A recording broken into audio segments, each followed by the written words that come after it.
नमस्कार, बहुत स्वागत है आपका। आपके साथ मैं हूं राम मोहन शर्मा। आप देख रहे हैं आपकी आवाज। पचमढ़ी में भारतीय जनता पार्टी के विधायकों को 2 दिन तक प्रशिक्षित किया गया है। इस ट्रेनिंग का मकसद विधायकों को मिशन 2018 के लिए पूरी तरह से तैयार करना था। यह ट्रेनिंग हुई और विधायकों को कई तरह के निर्देश भी यहां पर मिले। लेकिन इस ट्रेनिंग के बीच दोनों दिन यह सवाल भी उठा कि क्या मध्य प्रदेश बीजेपी में सब कुछ ठीक है? शायद नहीं, क्योंकि पहले दिन विधायक केदार शुक्ल ने विधायकों के मान सम्मान का मुद्दा उठाया। मंत्री जी से जवाब मिला कि विधायक भी जरूरत से ज्यादा दबाव न बनाएं। तो दूसरे दिन यह बात निकलकर सामने आई कि संगठन प्रभारी मंत्रियों के कामकाज से खुश नहीं है और यह भी कि मंत्री खुद को फंसा हुआ, पिसा हुआ महसूस करते हैं, कुछ मजबूर महसूस करते हैं। हम इस पर चर्चा करेंगे, लेकिन उससे पहले यह रिपोर्ट आपके सामने रखते हैं। मध्य प्रदेश में बीजेपी मिशन 2018 के लिए अभी से जुटी हुई है। पचमढ़ी में विधायकों की 2 दिन तक चली ट्रेनिंग इसी तैयारी का हिस्सा थी। बैठक के जरिए विधायकों को जरूरी टिप्स देने के अलावा अपनी कमजोरियों को दूर करने की नसीहत भी दी गई। प्रशिक्षण का मतलब है उनके जिम्मे जो काम है उस काम में वो कैसे और एक्सपर्ट बने, सिद्धहस्त बने, उस काम को वो और अच्छे खूबी से बखूबी कैसे कर सके, यही सारी समझाई दी जाती है। इस प्रशिक्षण के दौरान नंदकुमार सिंह चौहान ने कहा कि शिवराज तंबू हैं और विधायकों को भी बंबू बनकर इस तंबू को मजबूत करना चाहिए। जब मीडिया ने इस पर सवाल पूछा तो चौहान बोले कि बीजेपी का तो पूरा शामियाना मजबूत है। ये ऐसा मजबूत हमारा शामियाना है, तंबू है कि लगातार उसके बल पर 7.5 करोड़ जनता उस शामियाने के छांव में सुख और शीतलता महसूस कर। सर, बंबू मजबूत है, सारी चीजें मजबूत हैं। लेकिन इस प्रशिक्षण के बीच से दोनों दिनों में एक बड़ी बात यह सामने आई कि बीजेपी में सब कुछ ठीक नहीं है।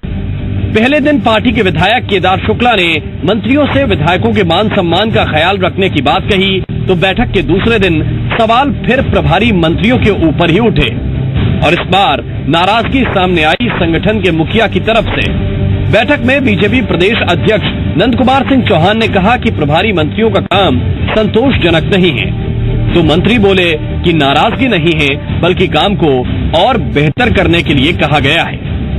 नंदकुमार सिंह चौहान कह रहे हैं कि प्रभारी मंत्रियों को और ज्यादा काम करना चाहिए। क्या मुमकिन नहीं हो पा रहा है काम करना ज्यादा? नहीं, मुमकिन है। उन्होंने अपेक्षा व्यक्त की है और प्रशंसा भी की है कि लोग अच्छा काम कर रहे हैं, लेकिन और बेहतर काम करें और ज्यादा दौरे करें।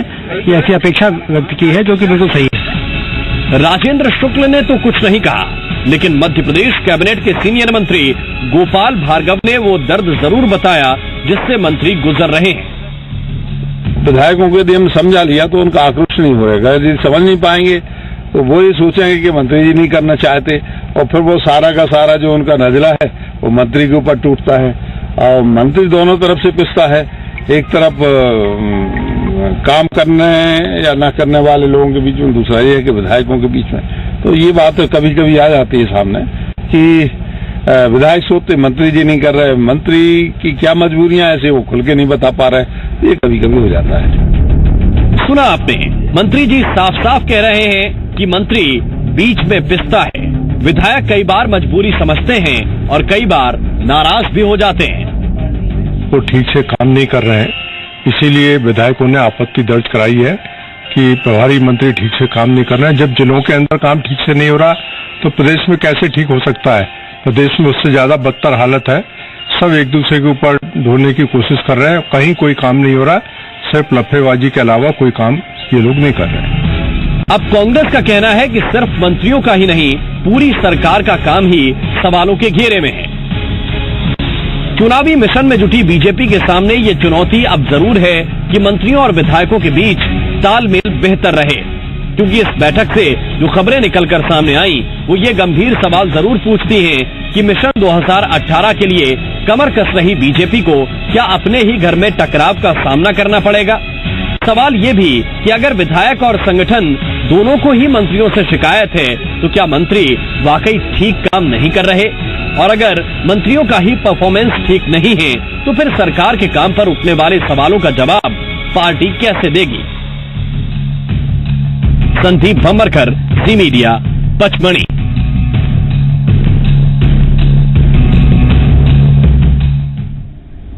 और इसी पर चर्चा करने के लिए बहुत ही खास पैनल इस वक्त हमारे साथ जुड़ा हुआ है।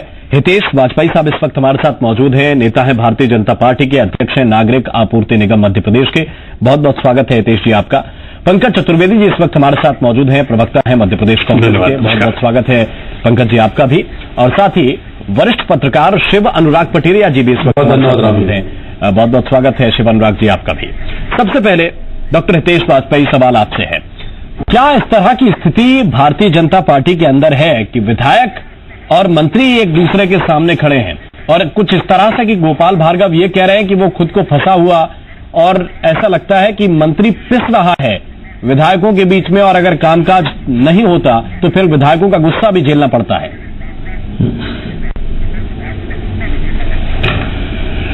नहीं, मुझे नहीं लगता कि जिस प्रकार से आप कह रहे हैं उस प्रकार की कोई बातचीत रही होगी। और लेकिन हाँ, सिस्टम से सबकी अपेक्षाएं होती हैं, तो विधायकों की संख्या हमारी बहुत ज्यादा है, तो स्वाभाविक है कि विधायकों की अपने अपने विधानसभा क्षेत्रों को लेकर अपनी चिंताएं रहती होंगी, जिसमें वो एक और बेहतर संवाद की अपेक्षा रखते होंगे। और संवाद मुझे नहीं लगता कि हमेशा उसमें सुधार की आवश्यकता होती ही है, ऐसा कहा जा सकता है अपितु। तो ये एक अच्छी बात है और इसीलिए शायद हम लोगों का मिलना जुलना भी होता है। ये प्रक्रिया हम लोग करते हैं कि इस बहाने दोनों पक्ष खुलकर आपस में मिलते जुलते हैं। संगठन से भी जो सरकार की अपेक्षाएं हैं वो भी रखी जाती हैं। साथ ही साथ प्रशिक्षण हमारी एक रूटीन प्रक्रिया है राम जी, और इसके तहत जो हमारी विचारधारा है, और हमारे करीब 5 सत्र इसमें लिए गए हैं जो कि फिक्स होते हैं। उसके अलावा लेकिन एक अनौपचारिक 1.5-2 दिन सभी लोग साथ में रहते हैं, तो चर्चाएं जरूर होती हैं। और लोकतंत्र में विमर्श का स्थान होना चाहिए, और विवाद को मैं नकार देता हूं। विमर्श को विवाद समझने की जरूरत नहीं है, और बेहतर ये देश विमर्श से ही चले तो ज्यादा सुखद होगा। हितेश जी, लेकिन क्या 2018 के लिए आप लोग तैयारी कर रहे हैं? कल प्रभात झा ने ये बात कही कि इसमें दिक्कत क्या है अगर 2018 के लिए तैयारी कर रहे हैं तो। मैं ये आपसे समझना चाहता हूं कि क्या ऐसी स्थिति में अगर संगठन के मुखिया ये कहें कि प्रभारी मंत्रियों को जितनी मेहनत करनी चाहिए उतनी नहीं हो रही है, तो कहीं कुछ कमजोरी है जिस पर और ज्यादा काम करना पड़ेगा? देखिए, मुझे लगता है इसके 2 पक्ष हैं। पहली चीज, 2018 के लिए हमारे लिए सभी प्रकार से अनुकूल परिस्थितियां हैं। जब मैं राम जी आपसे बात कर रहा हूं तब हम लोग रबी के सीजन की गेहूं की खरीद की तैयारी कर रहे हैं। मार्च में अभी 15 मार्च से खरीदी हो जाएगी, और मैं आपको बताते समय मुझे खुशी हो रही कि हम पिछले रिकॉर्ड को तोड़ते हुए लगभग 215 लाख मीट्रिक टन का लक्ष्य मध्य प्रदेश के उत्पादन का जा रहा है, जिसमें से 100 के करीब हम सरकारी खरीद करेंगे। और आप सोचिएगा कि कितना बेहतर हमारा गेहूं है किसानों का, और ये सिंचाई की वजह से है, बिजली की वजह से है, और यहाँ पर जो सुविधाएं प्राइमरी सेक्टर 72% लोग आज भी इसी सेक्टर में हैं।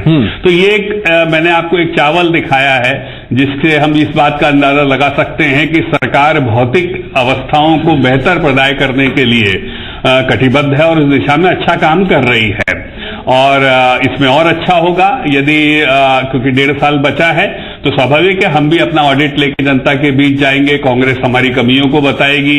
तो यदि हम सजग रहेंगे, सतर्क रहेंगे, जागृत रहेंगे और हमारे पास जमीनी हमारी उपस्थिति रहेगी, तो वो करने में हमको आसानी होगी। तो लोकतंत्र की यही खासियत है कि हितेश जी कह रहे हैं कि ये एक तरह का विमर्श है और चीजों को और बेहतर करने का जरिया है। पंकज चतुर्वेदी जी, क्या आप भी इसको इसी रूप में ले रहे हैं या फिर आपको लग रहा है कि कुछ क्लैश है जो आपके लिए फायदेमंद हो सकता है? देखिए रामबन जी, कांग्रेस के लिए फायदेमंद हो या ना हो, पर जो क्लैश विजिबल हो रहा है, जो विवाद नजर आ रहा है, वो निश्चित तौर पर मध्य प्रदेश के लिए घातक है। पचमणी की वादियों में चिंतन के बाद यदि भारतीय जनता पार्टी में चिंता बढ़े तो निश्चित तौर पर मध्य प्रदेश की जनता के लिए चिंता का विषय है। और हमारे मित्र ने उदाहरण दिया कि उन्होंने एक चावल दिखाया मध्य प्रदेश की हांडी का, तो मध्य प्रदेश के मंत्रिमंडल के पुराने चावल गोपाल भार्गव जी को भी हमने देखा। तो यदि एक चावल के आधार पर यदि विश्लेषण किया जाए और गणना की जाए और निष्कर्ष निकाला जाए तो लगता है गोपाल भार्गव जी जो बात बोल रहे हैं वो सही बात है। और राममोहन जी इसको लेकर हमको ज्यादा फिक्र करनी पड़ेगी। यहाँ पर एक लाइन में बस मैं स्पष्ट कर दूं, पंकज जी एक लाइन बस कहना चाहता हूँ, क्योंकि गोपाल जी का नाम आ रहा वरिष्ठ मंत्री है, तो उन्होंने ऐसा नहीं कहा है। ये कयास है मीडिया के, आप भी लगा सकते हैं। देखिए राममोहन जी, मुझे फिक्र इस बात की है कि यदि मध्य प्रदेश मंत्रिमंडल को लेकर यदि भारतीय जनता पार्टी के प्रदेश अध्यक्ष ये कहें कि प्रभारी मंत्री ठीक ढंग से काम नहीं कर रहे, एक बिंदु। गोपाल भार्गव जी जैसा मंत्री यदि कहे कि वो फंसे हुए पिसे हुए महसूस करें तो आम जनता तो कुचली जारी होगी। तीसरा और सबसे बड़ा विषय राममोहन जी जो एक और बहुत चिंता पैदा करता है कि भारतीय जनता पार्टी अपने विधायकों के प्रशिक्षण शिविर में विधायकों को ये निर्देश दे रही है कि वो विधानसभा में क्या सवाल लगाए और क्या सवाल नहीं लगाए।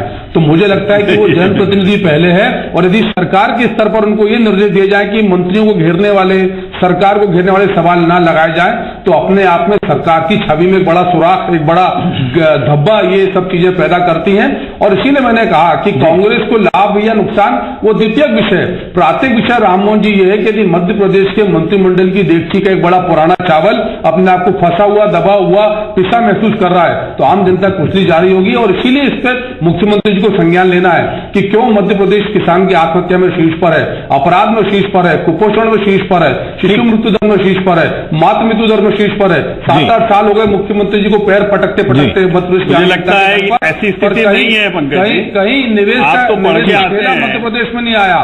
तो राममोहन जी ये सब चीजें इसलिए गौरतलब है कि क्या कारण है कि भारतीय जनता पार्टी के विधायकों के प्रशिक्षण में विधायकों को प्रतिबंधित किया जा रहा है, मंत्री पीड़ित महसूस कर रहा है। और राममोहन जी ये पहला अवसर नहीं है। आपको याद हो चंद्रमापुर भोपाल में जब संघ की बैठक हुई थी तो वहां बीजेपी के विधायकों ने ओपन लगता है बेतुकी बातों का क्या जवाब के लोगों ने साफ तौर पर कहा कि मंत्री हमारे नहीं सुनते, अफसर मंत्रियों के नहीं सुनते, मुख्यमंत्री मंत्री के सुनते, फिर सुन कौन किसकी रहा राममोहन जी? खाली शिवराज जी और उनके जो आसपास के लोग हैं उन्हीं की चल रही है, किसकी चल रही है? क्योंकि डेमोक्रेसी में आप जब लगातार तीसरी बार चुनकर आते हैं तो आपकी अकाउंटेबिलिटी है कि इन क्वेश्चंस के जो पब्लिक डोमेन में आते हैं इनके जवाब देने पड़ेंगे। और गोपाल भार्गव जी की टिप्पणी जी हितेश वाजपेयी जी, एक बात मैं ये स्पष्ट करना चाहता हूं कि गोपाल भार्गव साहब ने ये बात कही है। उन्होंने कहा है कि विधायक अपने काम लेकर मंत्रियों के पास आते हैं, हमारे पास आते हैं, कुछ काम हमारे बस के होते हैं, कुछ हमसे ऊपर के होते हैं। जो हमसे ऊपर के होते हैं उसमें सिर्फ हम सिफारिश कर सकते हैं, लेकिन अगर वो काम नहीं होता तो फिर विधायक ये समझते हैं कि मंत्री ने वो काम नहीं करवाया और फिर उनका पूरा नजला हमारे ऊपर टूट जाता है। तो हम तो दोनों तरफ से फंसे हुए रहते हैं, एक तरफ सरकारी मशीनरी है और दूसरी तरफ विधायकों का गुस्सा है। तो इन दोनों के बीच में मंत्री खुद को पिसा हुआ महसूस करते हैं। ये बात कही है गोपाल भार्गव ने। शिव अनुराग पटेरिया जी, क्या आपको आवाज मिल रही है हमारी?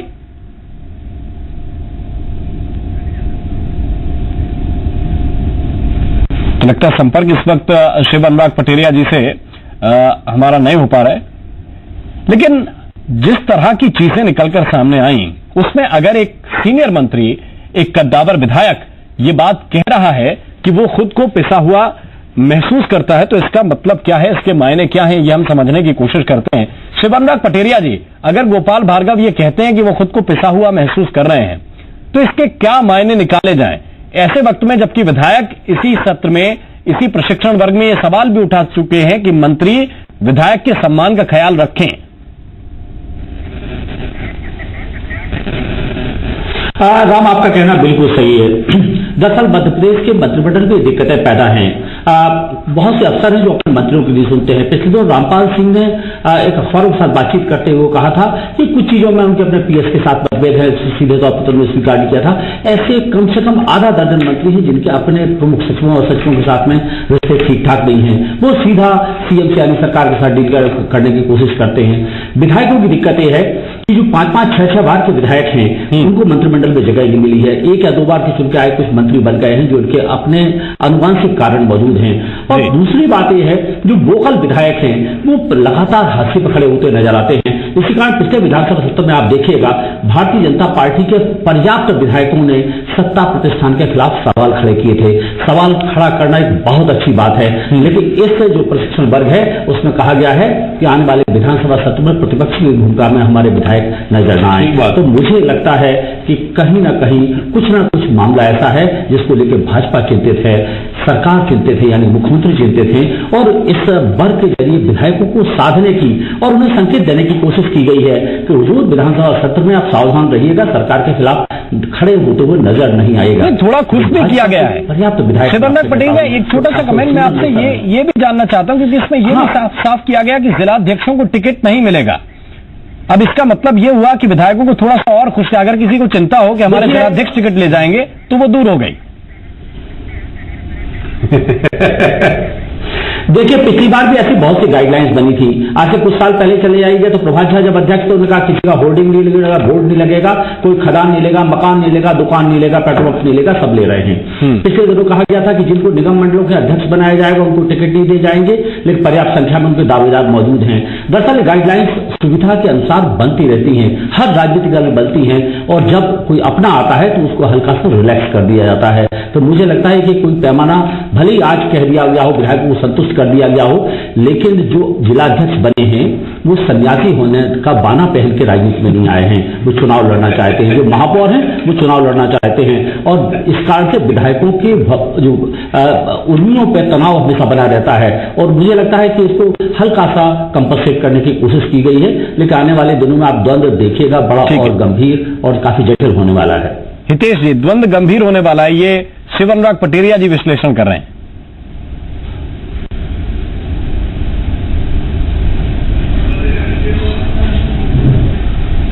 हितेश जी सुन रहे हैं आप हमें? तो लगता है संपर्क कभी नहीं हो पा रहा है हितेश वाजपेयी जी से, लेकिन जो बात शिवराज पटेरिया जी ने कही वो अपने आप में महत्वपूर्ण है कि अगर धीरे धीरे इसी तरह की चीजें चलती रही तो कहीं मुश्किलें खड़ी ना कर दें। और इस बात का इल्म भारतीय जनता पार्टी के आला कमान को शायद है, प्रदेश आला कमान को इस बात का इल्म है कि किस तरह से चीजें गंभीर हो सकती हैं। उससे पहले ही ये कहा जा रहा है कि शिवराज सिंह तंबू है और इस मजबूत तंबू के नीचे सभी विधायक बंबू बनकर खड़े हो जाएं ताकि ये तंबू और मजबूत हो जाए। और साथ ही ये भी बताने की कोशिश की जा रही है कि प्रभारी मंत्रियों से जहां चूक है वो प्रभारी मंत्री अपनी चूक दुरुस्त कर लें, क्योंकि आखिर में जनता तक जुड़ाव, और जनता तक जुड़ाव के लिए जमीनी कार्यकर्ताओं से जुड़ाव बहुत महत्वपूर्ण है। और अगर इन चीजों में चूके तो नुकसान कहीं पार्टी को उठाना पड़ सकता है, और इसी के मद्देनजर ये सब चीजें चल रही हैं। हितेश वाजपेयी जी, सवाल यही है, जिस तरह शिवराज पटेरिया जी कह रहे हैं कि द्वंद्व आगे गंभीर हो सकता है, क्या ये छोटी छोटी बातें भविष्य में इनको निपटाने के लिए अभी से तैयारी शुरू हो गई है? देखिए राम जी, आपका सारा जो आज चर्चा है पूरी कपोल कल्पित है। कपोल कल्पित नहीं, और आपके कयासों के आधार पे है। और गोपाल भार्गव जी ने सर कहा है, साफ तो कहा है। एक आध कोई बाइट दिखा दीजिए किसी ने। आपको कहिए, मैं पूरी बाइट प्ले कर दूंगा आपके लिए। नहीं ऐसा मत एक मिनट की पूरी बाइट सर प्ले कर, सूत्रों के हवाले से सर। नहीं, मैं पूरी गंभीरता से कह रहा हूं, उन्होंने साफ कहा है, मैं कोट कर, पहले उसी को सुन लेते हैं फिर चर्चा करते हैं। मैं एक मिनट के लिए मैं अपने पैनल प्रोड्यूसर से कहता हूं कि उस बाइट को अरेंज करें तुरंत, और गोपाल भार्गव ने क्या कहा ये आपको सुनवाएं, ठीक? इससे पहले हितेश वाजपेयी जी, थोड़ा सा समय लगेगा, मैं आपको सुनवा दूंगा और आप आराम से उस पर जवाब दीजिएगा।